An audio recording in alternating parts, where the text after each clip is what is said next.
Episode full ಬರೀ nomination ಆಗೋಯ್ತು. ನಾಮಿನೇಷನ್ಗೆ ಇವ್ರುಗಳು ಕೊಟ್ಟಂತಹ ರೀಸನ್ನ ಒಂದು ಕ್ಷಣ ನಾನೇ ನೆನೆಸ್ಕೊಂಡ್ರೆ ಏನೇನು ಹೇಳಿದ್ರು ರೀಸನ್, ಇವರು ಯಾವ್ಯಾವ ರೀಸನ್ ಕೊಟ್ಟರು, ಯಾವ್ದಾವುದಕ್ಕೆ ಯಾರ್ಯಾರ ರೀಸನ್ಗಳು ಅಂತ ಹೇಳ್ಬಿಟ್ಟು ಎಲ್ಲ ಯೋಚನೆ ಮಾಡ್ತಿದ್ದೆ. ಕಾಲಾಂತರಕ್ಕೆ ನಾನು ಬಿಗ್ ಬಾಸ್ ನೋಡ್ಕೊಂಡು ಬಂದಿರೋಂಗೆ ಯಾರು ನಾವು ನಾಮಿನೇಟ್ ಮಾಡುವಾಗ ಈ ವೀಕಿನ ತೊಗೊಂಡು ನಾಮಿನೇಟ್ ಮಾಡ್ತಾರೆ, ಹಬ್ಬ ಅಂದರೆ ಹೋದ ವೀಕಿನ ತೊಗೊಂಡು ನಾಮಿನೇಟ್ ಮಾಡ್ತಾರೆ. ಇವರು ಅದು ಯಾವುದೋ ಕಾಲಕ್ರಮೇಣ ಕ್ರಿಸ್ತಪೂರ್ವ ಅದು ಯಾವುದೋ ಕಾಲದ್ದು ಅದು ಯಾವುದೋ ಒಂದು ಇನ್ಸಿಡೆಂಟ್ ತೊಗೊಂಡು ಅದನ್ನ ಹಿಡ್ಕೊಂಡು ನಾಮಿನೇಟ್ ಮಾಡ್ತಾ ಇರ್ತಾರೆ. ನಾವು ಆ ಎಪಿಸೋಡ್ನೆಲ್ಲ ನೆನೆಸ್ಕೋಬೇಕು, ಹಿಂಗಾಗಿತ್ತಲ್ವ ಅಂತ.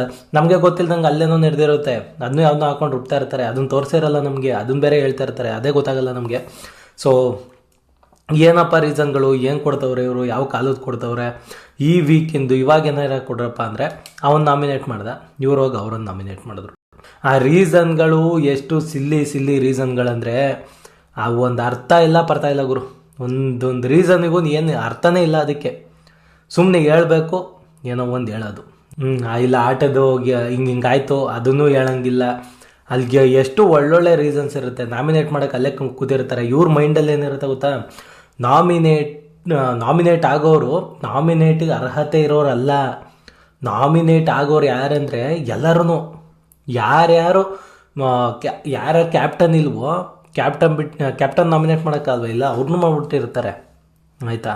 ಅವ್ರನ್ನ ಬಿಟ್ಟು ಮಿಕ್ಕಿದವರೆಲ್ಲರೂ ಅವರೇ ಅನ್ಕೊಬಿಡ್ಬೇಕು. ನಾಮಿನೇಷನ್ ಪ್ರತಿಕ್ರಿಯೆ ಇನ್ನೇನಕ್ಕೆ, ಬಿಗ್ ಬಾಸ್ ಹೆಂಗಿದ್ರು ಎಲ್ಲರನ್ನ ನಾಮಿನೇಟ್ ಮಾಡ್ತಾರೆ, ಸುಮ್ಕೆ ಹೋಗ್ಬಿಡಿ ಹೆಸರು ಇದೇನಕ್ಕೆ, ಇವ್ರು ಕೊಡೋ ರೀಸನ್ಗಳಿಗೆ ಇನ್ನೇನು ಅರ್ಥ ಇರೋದ ಪರ್ತಾ ಇರೋಲ್ಲ, ಸುಮ್ಮನೆನಕ್ಕೆ ಅಂದ್ಬಿಟ್ಟು ಎಲ್ಲರನ್ನೂ ಅವರವರೇ ಬಿಗ್ ಬಾಸೇ ನಾಮಿನೇಟ್ ಮಾಡಿ ಕೂರಿಸ್ಬಿಡ್ಬೋದತ್ತೆ. ಆ ರೇಂಜಿಗೆ ಇರ್ತವೆ ಒಂದೊಂದು ನಾಮಿನೇಷನ್ಗಳ ರೀಸನ್ಗಳು ಕೂಡ.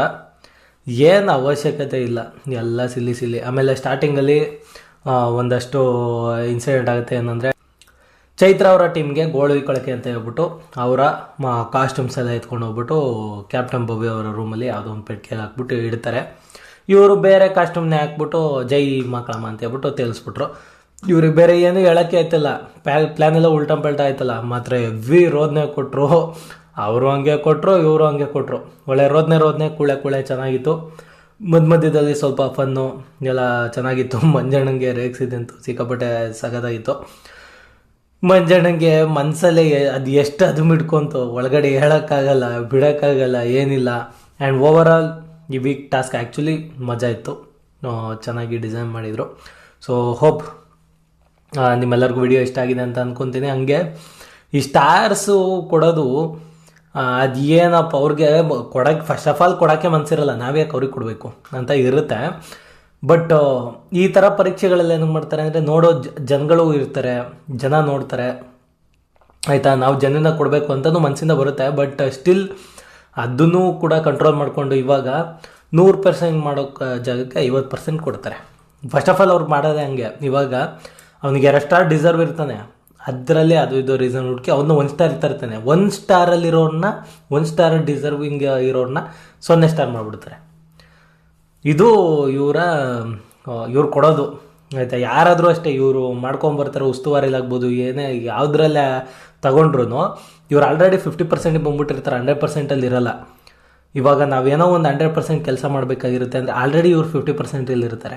ಆ 50% ಯಾರು ಇನ್ನೂ ಕಮ್ಮಿ ತೊಗೊಂತು ಅವ್ರು ಇನ್ನೂ ಕಮ್ಮಿ, ಯಾರು 100% ತೊಗೊಂಡ್ರು ಅವ್ರಿಗೆ 50%. ಇದು ಇವರು ಮಾಡ್ಕೊಂಬರ್ತಾ ಇರೋದು.